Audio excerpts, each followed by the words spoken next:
Por la señal de la Santa Cruz de nuestros enemigos, líbranos, Señor Dios nuestro. En el nombre del Padre, del Hijo y del Espíritu Santo. Señor mío y Dios mío, creo firmemente que estás aquí, que me ves, que me oyes. Te adoro con profunda reverencia. Te pido perdón de mis pecados y gracia para hacer con fruto este rato de oración. Madre mía Inmaculada, San José, mi Padre y Señor, Ángel de mi guarda, intercede por mí. Queremos tomar conciencia de que tú estás aquí y por eso nosotros hemos dicho esa oración introductoria que siempre procuramos hacer en nuestros ratos de oración. Señor mío, Dios mío, creo firmemente que estás aquí. Señor, que yo no me confunda, ¿no? Que no me traiga a la meditación otra cosa más que estar contigo, tener un rato de diálogo contigo.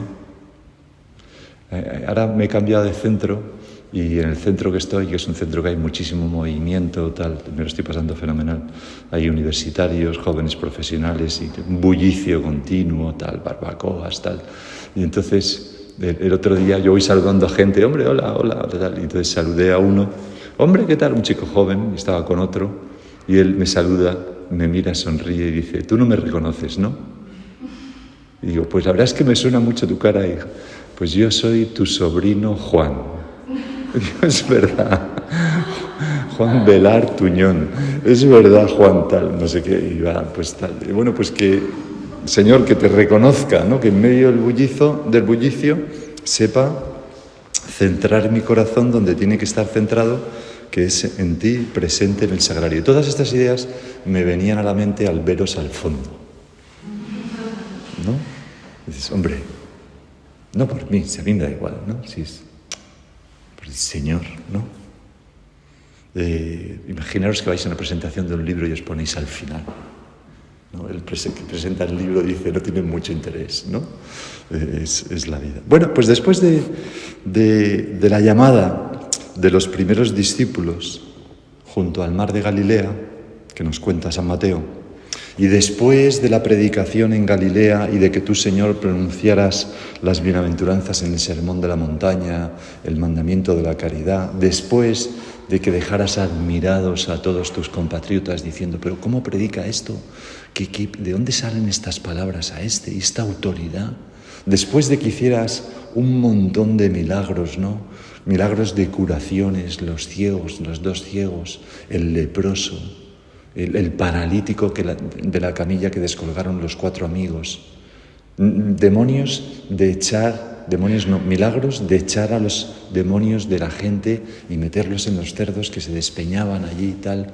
Después de calmar una tempestad, es decir, después de la hemorroísa, ¿no? También, y resucitar a la hija de Jairo, ni más ni menos.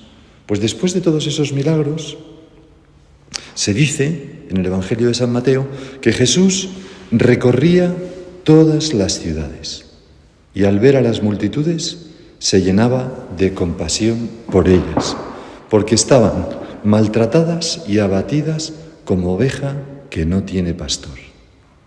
Y justo entonces, en ese preciso momento, como intentando poner remedio, Señor, a esa situación tan dolorosa para tu corazón, en ese momento haces lo que se recoge en el Evangelio de la misa de hoy, que si has estado en misa habrás escuchado. El Evangelio de hoy empieza así. Llamó a sus... Este es el remedio para las ovejas maltratadas y abatidas que no tienen pastor. Llamó a sus 12 discípulos y les dio autoridad para expulsar espíritus inmundos y curar toda enfermedad y toda dolencia. Estos son los nombres de los 12 apóstoles. El primero, Simón, llamado Pedro, y Andrés, su hermano.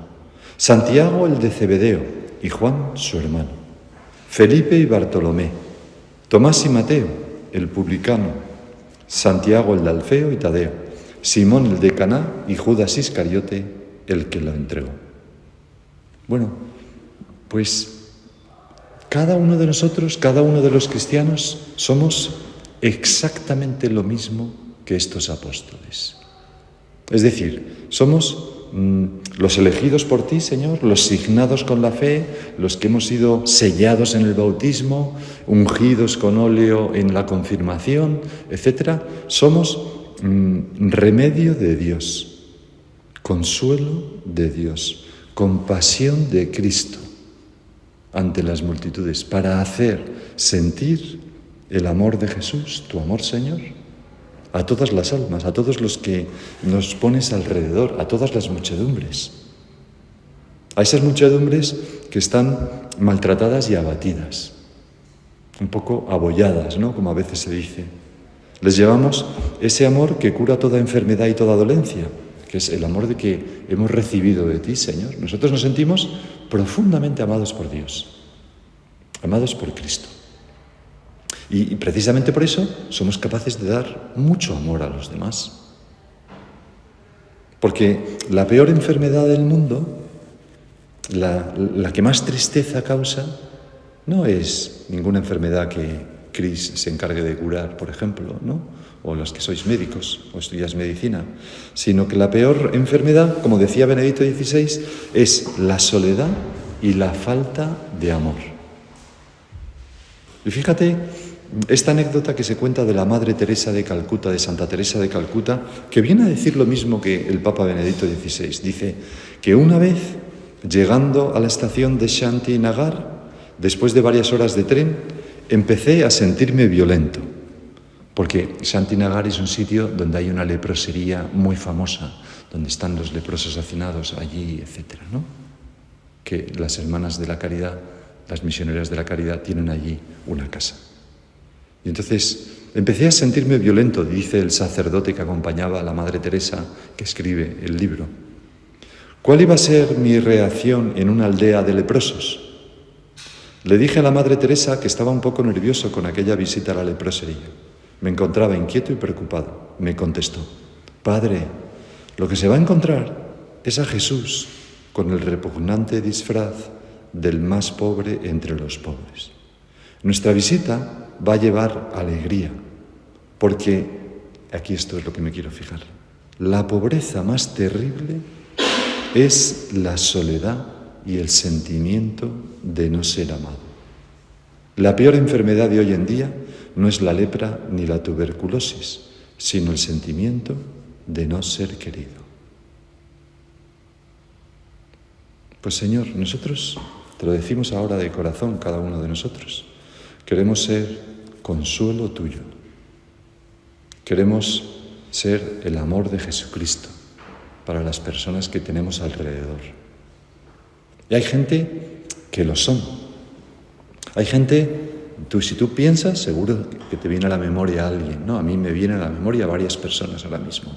Pues hay personas que están siempre alegres, que son siempre positivas, que están siempre afirmando a los demás, alegrándose por sus éxitos, compadeciéndose de sus fracasos, que están siempre disculpando, animando, que están siempre procurando hacer felices a los demás, están siempre sacrificándose ellas para que los demás sean felices. Claro, estoy definiendo, me doy cuenta ahora, Señor, que estoy hablando de esto y estoy definiendo una buena madre. Es esto. Pero muchas otras personas, ¿no?, que conocemos, amigos, amigas. Y a veces, sin embargo, pues yo me centro en mí mismo, Señor, me dejo llevar por la indiferencia o incluso por el orgullo, el estar un poco distante, a mí que no me compliquen, o incluso el rencor, ¿no?, que es todavía peor, y se me escapa una crítica, o por la envidia. Señor, a veces soy lo contrario. Y nosotros hemos sido llamados por ti, todos los cristianos, a lo que hemos leído en el Evangelio, ¿no? Los envió con la fuerza de Jesucristo, con el amor de Jesús, a expulsar espíritus inmundos y curar toda enfermedad y toda dolencia. Y la enfermedad del siglo XXI es la soledad y la falta de amor. La gente está muy necesitada de esto. Por eso es tan bonita aquella oración famosa, ¿no?, que podemos ahora hacer nuestra en la presencia de nuestro Señor, convertirla en oración personal. Se atribuye a San Francisco de Asís, pero no es de San Francisco de Asís. No se sabe de quién es, pero no es suya. Y esta oración dice: «Oh Señor, hazme un instrumento de tu paz. Donde hay odio, que lleve yo el amor. Donde haya ofensa, que lleve yo el perdón. Donde haya discordia, que lleve yo la unión. Donde haya duda, que lleve yo la fe. Donde haya error, que lleve yo la verdad. Donde haya desesperación, que lleve yo la alegría», como un resumen de todas ellas. Donde haya tinieblas, que lleve yo la luz. Y claro, estoy diciendo esto, Señor, y podemos pensar, pero ¿cómo voy a hacer yo todo eso? Yo, que tengo tantos defectos, que tantas veces me encuentro en tinieblas, que no me aguanto ni yo mismo, ni yo misma en tu caso, ¿no? Que yo que soy tan limitado, que fallo tanto,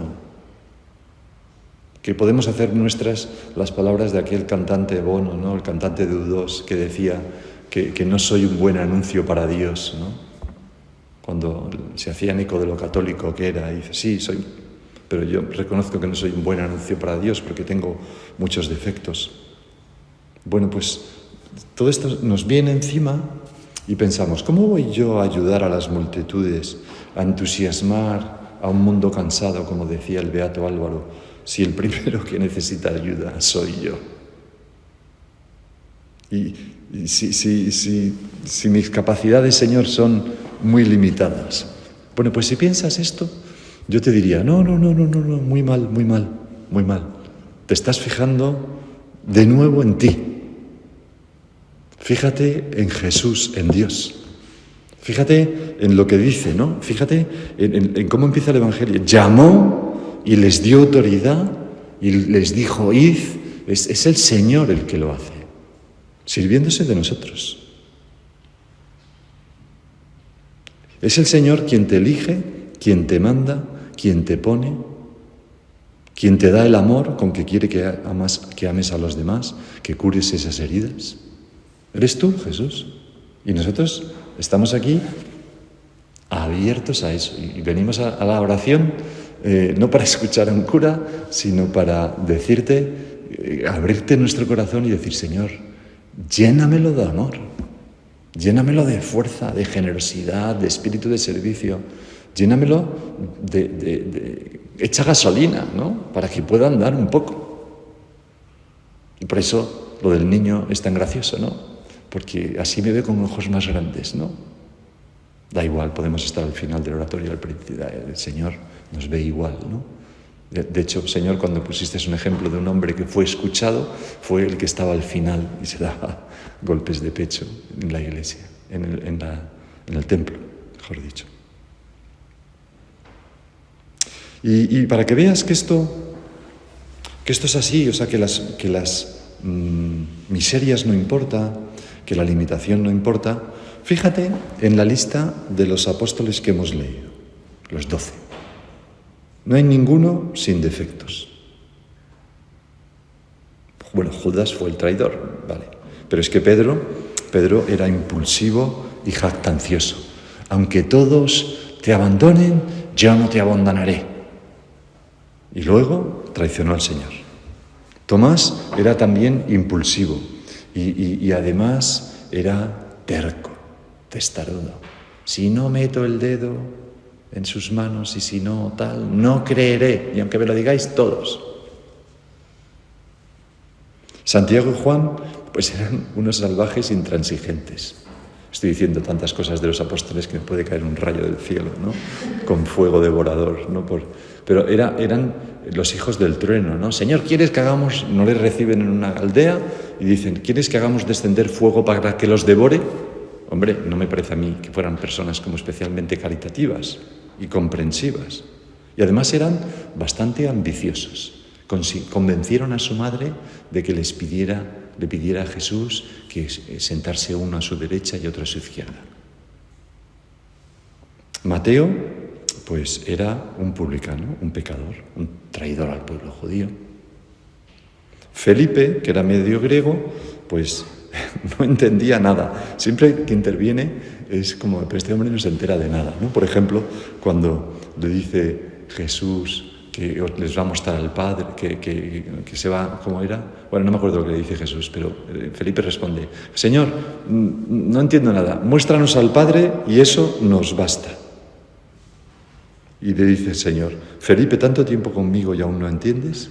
Bueno, y así podríamos seguir con todos los apóstoles. Discutían por el camino a ver quién era el mayor entre ellos, huyeron en la pasión, menos Juan, etcétera, etcétera, etcétera.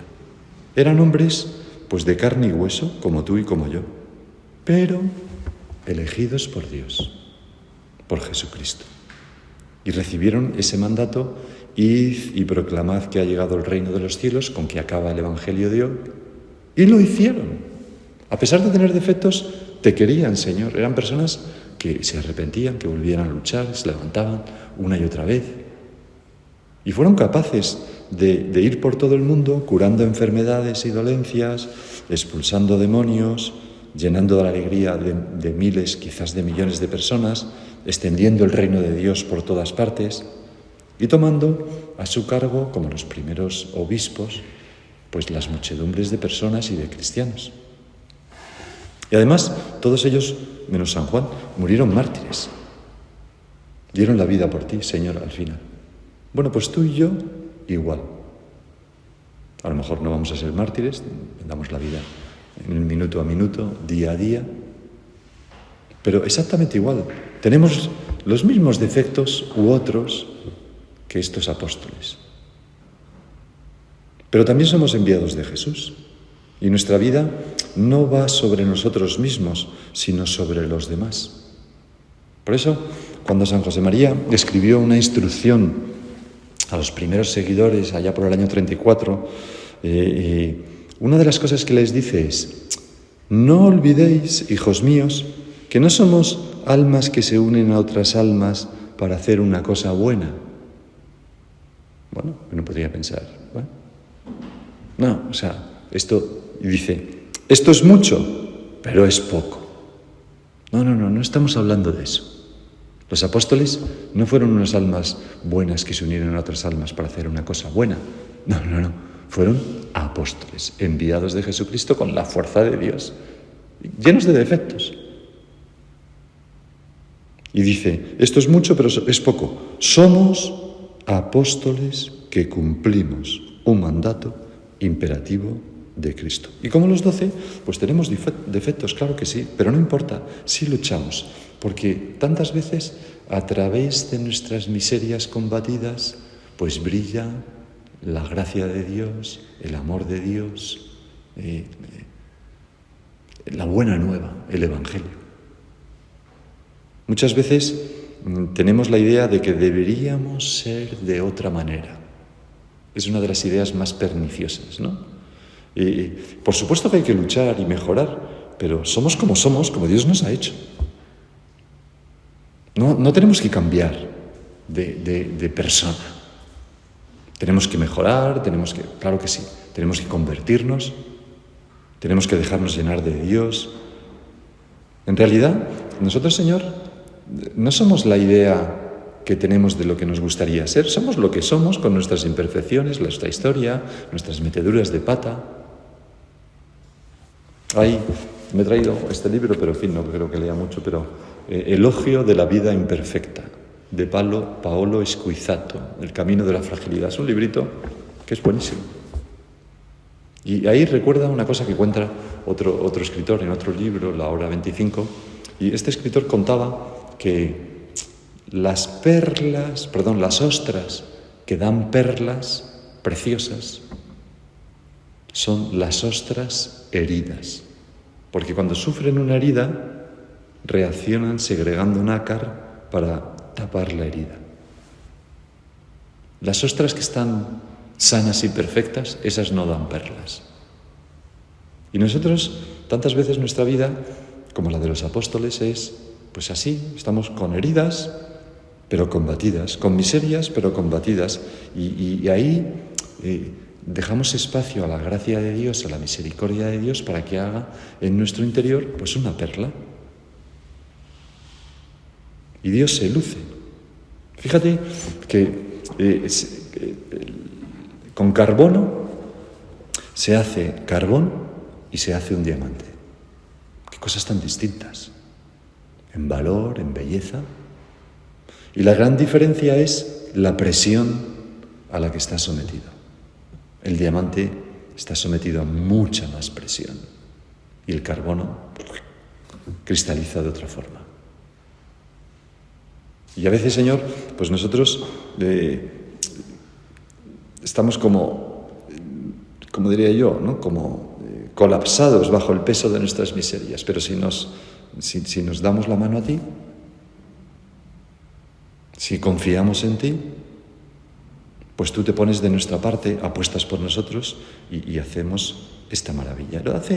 Hace unos pocos días, en una meditación, y me ha venido cuando he preparado esto, porque era gente distinta, pues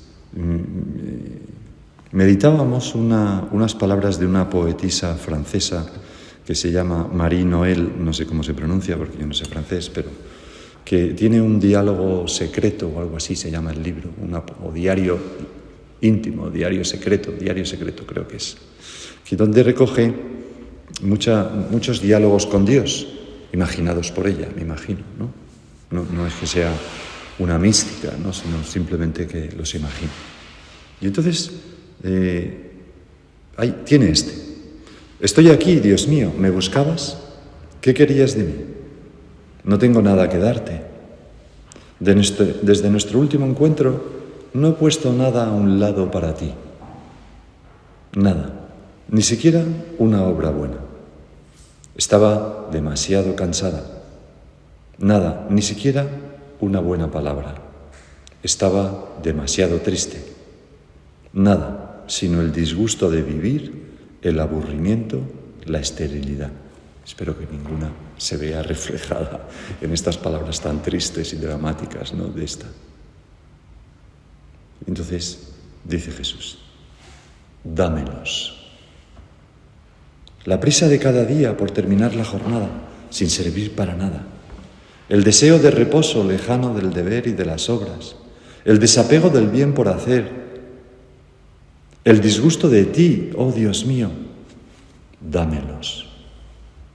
El sopor de mi alma, los remordimientos de mi flaqueza y la flaqueza más fuerte que los remordimientos, dámelos. Turbaciones, sustos, dudas, dámelos. Señor, pero entonces tú, como un trapero, recoges las sobras, las basuras. ¿Qué quieres hacer con ellas, Señor? El reino de los cielos. Es una cosa asombrosa, ¿no? Porque el reino de los cielos lo hiciste con basura. Vamos. Nada destacado de la sociedad. Los apóstoles. Ya hemos dicho, ¿no? Una panda de incultos, envidiosetes, Simón, Pedro, Andrés, Santiago, Juan, Felipe, tal. Id y proclamad que ha llegado el reino de los cielos. Pues así fue como nuestro Señor hizo, quizás para que se viera que la Iglesia es suya. Y así seguirá siendo siempre. Los papas, los obispos, los sacerdotes, la masa fundamental de la Iglesia, que son todos los fieles laicos, tú y yo, ¿qué somos? Pero Dios pone el incremento. Y por eso, Señor, te pedimos que nos ayudes a levantar la mirada, ¿no? Levantar un poco la mirada, no ensimismarnos, yo porque es caro soy, y no sé, y no cuánto, cómo le voy a decir a esta amiga que tal, bueno, no sé cuánto, y que es como centrarnos en nosotros mismos otra vez, sino la mirada al frente y para arriba, ¿no? A los demás y a Dios. Da igual todas esas cosas. Dámelos, dame esas miserias. ¿Y qué va a hacer Jesús? El reino de los cielos. Porque cuando nosotros tenemos esa actitud, entonces, Señor, cuando somos así con nosotros mismos, comprendemos, disculpamos, acompañamos a los demás, que se sienten queridos, salvados y comprendidos. ¿Cuántas veces nos ocurre que estamos con una persona, con un amigo, una amiga, nos está contando algo y en vez de darle un consejo lo que le decimos es: a mí también me pasa eso? ¿Sí? Y te mira con ojos. ¿Sí? ¿En serio? Sí, a mí también me pasa eso. Y le cuentas un poco tal, ¿no? Y entonces el otro: ¿y qué haces tú cuando te pasa eso? Me confieso. Rezo. Voy a misa, rezo un rosario pidiendo ayuda al Señor, no sé cuánto. Y esto es lo que elimina la soledad y la falta de amor en el mundo. Esto es la misión de los apóstoles. Me acuerdo hace muchos años que tenía un amigo que pues era un personaje muy gracioso, ¿no? Y entonces muy bruto, era una persona muy bruta. Tenía 8 hijos, o sea, una familia muy numerosa, pero él siempre era marino de guerra, siempre había sido bastante bruto. Entonces tenía varias hazañas de ello. De hecho, tenía limitado su ascenso por alguna de las hazañas que hizo, que consistió en que, mandando un patrullero, entró en puerto y entonces pues dejó a la dotación pues, que salieran, ¿no? Salían al día siguiente. Entonces, pues uno de los cabos se bebió, todo lo que se podía beber uno, montó un número en una discoteca y acabó en la policía, en el calabozo. Y entonces el comandante del barco llamó a la policía y le pidió que le dejaran, que tenían que irse a navegar al día siguiente, que le dejaran el cabo, que ya lo juzgaría él y le daría un castigo ejemplar, pero la policía no lo soltó. Y entonces él volvió al patrullero, abrió el armero, armó a la gente del S y asaltó con rifle en mano la comisaría. Abrió se llevó el cabo, se montó en el barco y se fue a navegar. Claro, cuando llegó de la navegación le estaba esperando la policía militar y estuvo 2 años en un penal militar, ¿no? Porque eso no se puede hacer, ¿no? Bueno, pues este era el personaje. Y luego era una persona que muy divertida, porque jugabas un partido de tenis con él, se iba cabreando y cuando se cabreaba te tiraba la raqueta. Sí, le hacías. Bueno, este personaje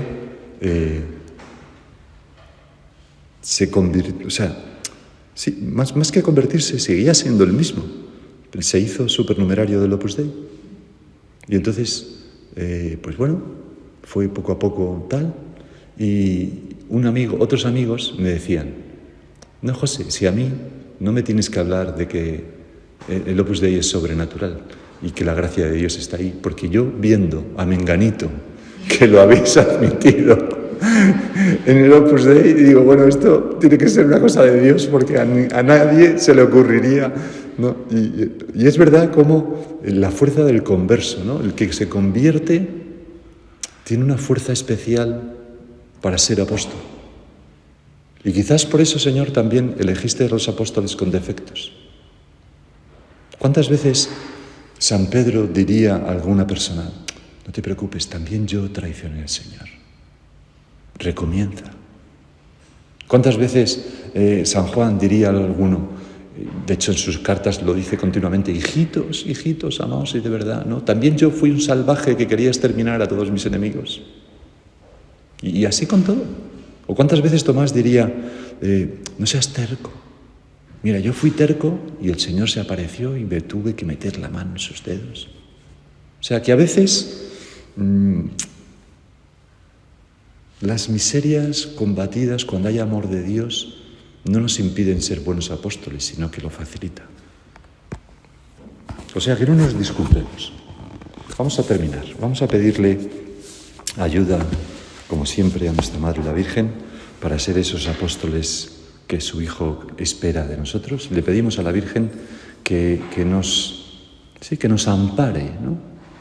Que nos proteja un poco, para que en medio de nuestras miserias siempre tengamos claro el camino de vuelta a su Hijo, y para que rechacemos eso que parece que es humildad, pero que es comodidad, que es decir, no, yo no soy un buen anuncio para Dios, que otros anuncien a Dios. No. Somos apóstoles de Jesucristo, así como somos. Te doy gracias, Dios mío, por los buenos propósitos, afectos e inspiraciones que me has comunicado en esta meditación. Te pido ayuda para ponerlos por obra. Madre mía Inmaculada, San José, mi Padre y Señor, Ángel de mi guarda, intercede por mí.